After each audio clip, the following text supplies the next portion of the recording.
What if I told you that the most backbreaking chore in your garden, the one that steals entire weekends, ruins your knees, and somehow never stays done, has a solution Japanese farmers have been quietly using for over 1,000 years?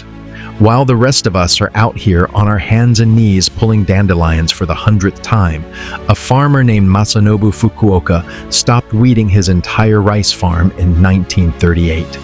For the next 40 years, he matched the highest yields in his prefecture without pulling a single plant. Not once. What he discovered, and what traditional Japanese farming communities knew for centuries before him, is that weeds aren't actually the problem. Bare soil is. The moment you stop leaving empty ground behind, weeds stop having a reason to show up. And once I walk you through this system, you will never garden the same way again. Our grandparents and great-grandparents understood something about the soil that the modern gardening industry has spent decades trying to make you forget. The Satayama communities of rural Japan, the village farmers who managed mountain borderlands and rice paddies for over a millennium, built their entire growing philosophy around a single truth. Nature does not leave ground bare, and neither should you. Every open patch of earth is an invitation, and every weed you pull is just nature trying to fill that invitation before you do. This wasn't superstition, this wasn't folk wisdom that science would later debunk. Modern soil science, peer-reviewed research from institutions like Washington State University, Iowa State, and journals like the Journal of Plant Physiology, they are all confirming, one study at a time, exactly what these communities practiced without a lab coat in sight. Meanwhile, we're out here spending money on pre-emergent herbicides, expensive landscape fabric that suffocates soil biology, and synthetic fertilizers to replace the nutrients that undisturbed ground would have kept on its own. There are techniques out there, ancient, proven, and essentially free, that work not by fighting weeds, but by making weeds ecologically irrelevant. Today, I'm going to show you 7 Japanese-inspired techniques that will change the way you think about weeding forever, ranked from powerful to life-changing. Stick around, because number 5 involves a chemistry so precise that the compounds responsible were first isolated by Japanese researchers in 1973, and they work at concentrations 30 to 300 times more potent than anything synthetic herbicide companies want you comparing them to. And number 7 is so foundational, so elegantly simple that once you implement it, you won't just pull fewer weeds, you may genuinely never need to pull another one. Make sure you hit that subscribe button, because we post weekly content that'll save you real money on your garden and give you the knowledge to grow more by doing less. So let's get into it. Number 1, deep wood chip mulch, the sleeping blanket. Picture a grandmother's garden.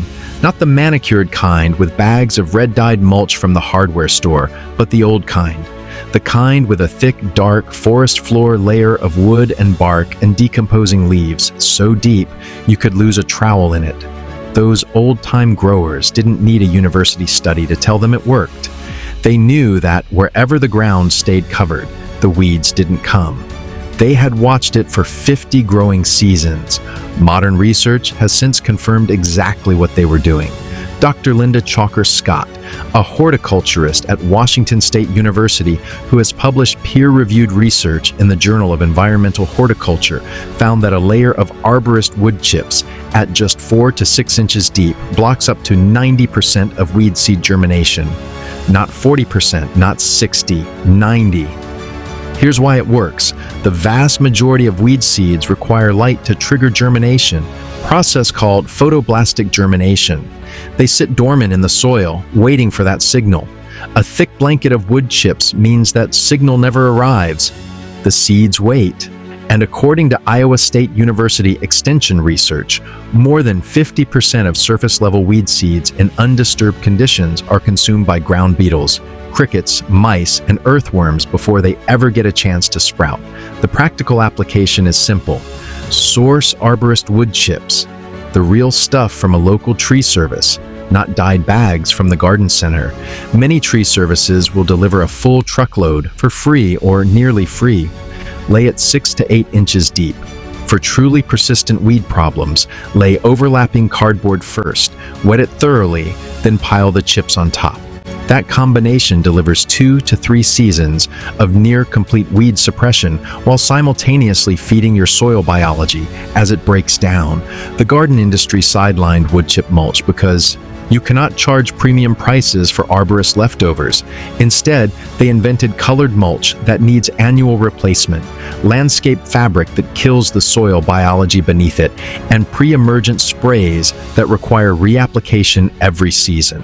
Wood chips get better every year and they cost nothing. Think of it as a sleeping blanket for your soil, one that nourishes the earth beneath it while it rests and grows more powerful with every passing season. Number 2.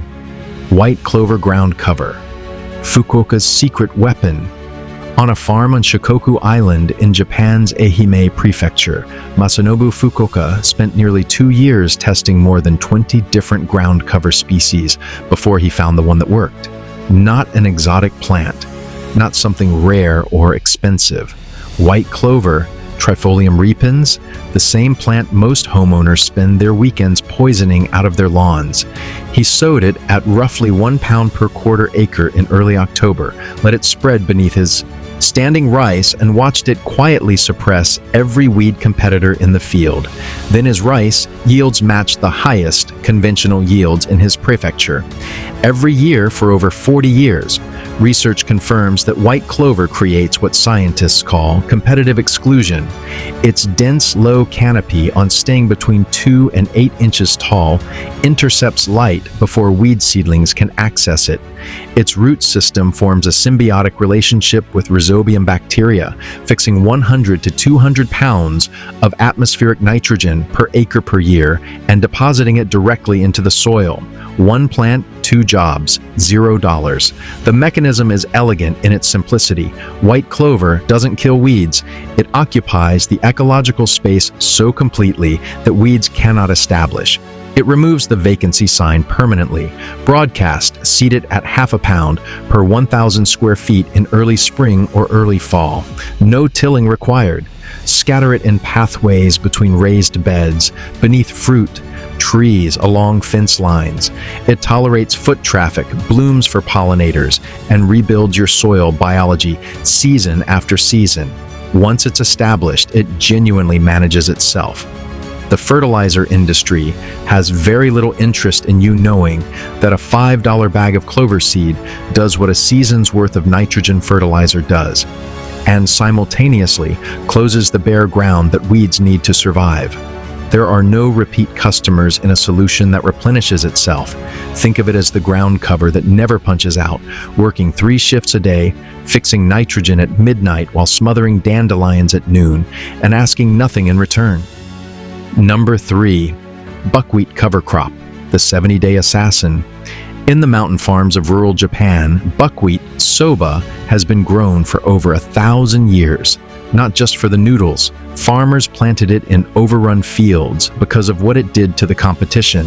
Within 2 weeks of germination, buckwheat develops, leaves up to 3 inches wide, closes its canopy completely, and begins broadcasting a chemical perimeter through the soil that most weed seedlings simply cannot survive. Research published in Frontiers in Plant Science by Geveller et al. Demonstrated that buckwheat suppresses barnyard grass growth by 77%, pigweed by 53%, and goosefoot by 42%, purely through root chemistry, with no physical contact at all. The scientists used mesh barriers between roots and target weeds to eliminate every other variable. The compounds responsible, gallic acid, phagomine, and flavonoids, including rutin and quercetin, are released through buckwheat's roots continuously, inhibiting weed germination at concentrations below 100 parts per million. The plant is running an underground chemical defense perimeter around itself at all times. Beyond the chemistry, buckwheat produces 2 to 3 tons of organic matter per acre in just 6 to 8 weeks, smothering weeds physically while adding carbon to your soil. It's a weed assassin, a soil builder, and a pollinator magnet, all in the same 70-day cycle. Sow it densely at 3 pounds per 1,000 square feet.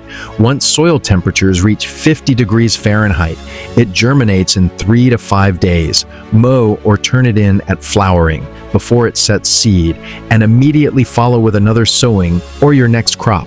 One summer cycle dramatically depletes your soil's weed seed bank for seasons to come. Buckwheat's American acreage dropped by more than 95% between 1918 and the 1990s. With the rise of cheap synthetic nitrogen and herbicides, there was no profitable reason for seed companies to promote a crop that handled both fertility and weed suppression for the cost of a single purchase. The knowledge almost vanished. Think of it as the 70-day ambassador who arrives, clears the room, rebuilds the foundation, and leaves the ground quieter and richer than it found it. Number 4. Mondo grass, the dragon's beard. Walk through a traditional Japanese garden and you'll find it everywhere, creeping between stepping stones, spreading in dark, dense mats beneath the filtered light of Japanese maples, threading through the edges of ancient moss gardens. Its Japanese name is Runohige, dragon's beard. Botanically, it's Ophiopogon japonicus. For centuries, Japanese garden designers deployed it not as decoration, but as living infrastructure, a permanent biological barrier that eliminated the need for any other weed management beneath established plantings. The University of Florida's Environmental Horticulture Department classifies Mondo grass as a highly effective weed-suppressing ground cover due to its dense tuberous root system and stolon-based spread. At 6 to 8 inch spacing, it achieves full canopy closure in 2 to 3 growing seasons, and that closure, once established, is the kind that doesn't give way. The root mat physically monopolizes the topsoil in a way that denies weed seedlings the open ground they need to anchor. Here is what makes it profound in its simplicity. Mondo grass doesn't kill weeds. It occupies every available inch of space so completely that weeds run out of real estate. Every exposed square of soil is an opportunity for an unwanted plant. Mondo grass systematically eliminates every opportunity. Planted at 6 to 8 inch spacing in zones 6 through 11. It thrives in full shade to partial sun, specifically filling the difficult ecological niches under trees and along north-facing walls where almost nothing else survives. The dwarf cultivar Nana stays at 4 to 6 inches for especially tight, low coverage. Once established, maintenance is essentially nothing. No fertilizer, no irrigation after the first season, no intervention of any kind. Nurseries profit when you buy annual color plants that die back, rot, or fail each season and need replacing. Mondo grass is one purchase, one planting, and decades of coverage. That is genuinely bad for garden retail, which is exactly why you rarely see it prominently featured. Think of it as the quiet, permanent guardian of every inch of soil you once surrendered to weeds, patient, undemanding, and exactly as tireless as a good solution should be. Now, if you're finding this valuable and you're starting to realize just how deeply we've been overcomplicating this, how much of what we do in our gardens is just expensive, exhausting effort solving problems we created ourselves, do me a huge favor right now. Hit that like button. It genuinely helps this video reach other people who are ready to stop fighting their gardens. And if you haven't subscribed yet, click that button and ring the bell. We are building a community of people who value simplicity, self-sufficiency, and working with nature instead of against it. And I would love to have you as part of it. All right, let's keep going because we're just getting to the really spectacular ones. Number 5. Rice straw mulch and malolactones, the ancient chemist. For centuries, Japanese rice farmers followed a practice that looked like simple tradition. After harvest, scatter the straw back across the field. Don't burn it, don't remove it. Lay it loosely on the earth and let the seasons do their work. Older farmers could tell you the straw kept the weeds down. They couldn't explain the mechanism. They didn't need to. Generation after generation watched the same result. Fields that stayed cleaner than fields where the straw was removed, and kept doing what worked. In 1973, Japanese researcher T. Kato isolated the resin from rice husks and gave it a name, mamalactone A and mamalactone B. These are labdane-related diterpenoid compounds, molecules that rice produces as a natural chemical defense system. Research published in the Journal of Plant Physiology by Kato Noguchi confirmed that mamalactone B inhibits barnyard grass, the most dominant weed in rice paddies worldwide, at just 6.5 micromoles per liter. That is 30 to 300 times more potent than standard phenolic acids. And when rice senses a competitor nearby, it doesn't sit still. It increases mamalactone B production by nearly 7-fold, essentially turning up the chemical pressure on demand. Here is the mechanism. Mamalactone B interferes with the breakdown of storage proteins that a weed seedling must access to fuel its first emergence. The seedling attempts to wake up, and the chemistry of the decomposing straw prevents it. The weed never gets off the ground. Literally. Apply rice straw loosely across your beds at 2 to 3 inches. Fukuoka specifically noted that randomly scattered straw outperforms neatly laid straw. Desired seedlings push through the chaos, while uninvited ones cannot orient themselves in it. Source rice straw from feed stores, Asian grocery suppliers, or farms in rice-growing regions. The global herbicide market was valued at over $50 billion in recent years. That industry requires you to believe that weeds can only be stopped chemically, with their molecules, purchased annually in bottles with warnings on the label. Mamalactone B is free. It is already being produced in the crop residue you are currently throwing away or burning. Think of it as the most ancient herbicide on Earth, one that never depletes, never requires a safety label, and grows more complex and effective with every inch of rain. Number 6. No-till soil biology. The invisible army. Traditional Japanese farmers spoke of the soil beneath their feet as alive, not poetically, but as simple observation. And they were right in ways that took Western science until the late 20th century to confirm. Every time you push a spade into undisturbed ground, you collapse an invisible architecture that took years to build. You break apart fungal networks, you invert soil layers, and this is the one that matters most, you bring dormant weed seeds up into the top inch of soil where light can reach them, triggering germination in seeds that would otherwise have stayed sleeping indefinitely. Michigan State University Extension Research documents weed seed banks in agricultural soils at between 56 and nearly 15,000 viable seeds per square foot. Iowa State University confirms that the vast majority of these seeds emerge from just the top 1 inch of soil. Every time you till, you are not gardening, you are planting the next season's weeds. Here's the deeper mechanism: arbuscular mycorrhizal fungi. The underground networks that link plant root systems, shuttle nutrients across distances, and regulate which new seedlings establish, are physically severed by tillage. Research published in PLOS One found that these networks reduce the growth of barnyard grass, crabgrass, and other common weeds by 22 to 56% simply by being present. When you till, you evict the bouncer. Every weed gets through the door. Stop turning your beds. Lay compost on the surface. Lay mulch on top of that. Let earthworms, ground beetles, and fungal threads do the incorporation from below, which is exactly how undisturbed forest soil builds its stunning fertility year after year. When you need to plant, use a hori-hori, the traditional Japanese digging knife developed during the Edo period to make a single narrow hole rather than disturbing the surrounding soil. Disturbance local and minimal. Biology intact everywhere else. The tilling paradigm persists because it creates dependency. Destroyed soil biology creates nutrient deficiency, which requires purchased fertilizer, which disrupts biology further, which triggers weed explosions, which require herbicides. Each product is sold to fix the damage created by the previous product. Traditional Japanese growers never created the damage. They were never in the cycle. Think of no-till soil as a standing army.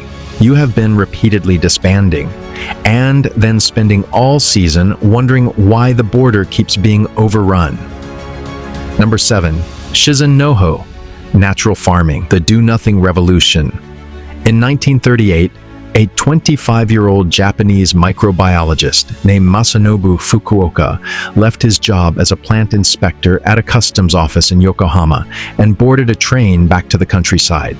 He had arrived at a conviction so simple that the agricultural institutions of his era had no language for it.